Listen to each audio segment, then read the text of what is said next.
আজিয়ে বুধবার বিকেল ৩টা বাজে চট্টগ্রাম মহানগর বায়েজিদ বোস্তামি থানার অন্তর্গত ২ নং জালালাবাদ ওয়ার্ড বিএনপির নবনির্বাচিত আহ্বায়ক কমিটির আনন্দ মিছিল অনুষ্ঠিত হয়ে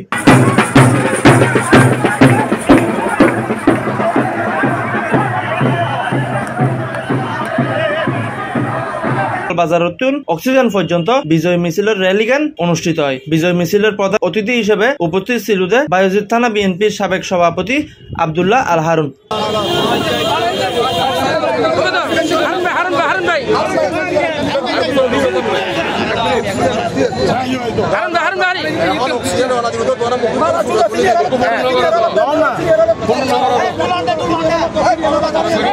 আরো উপস্থিত ছিল যে নবনির্বাচিত কমিটির আহ্বায়ক মোহাম্মদ বেলাল, সদস্য সচিব মোহাম্মদ করিম,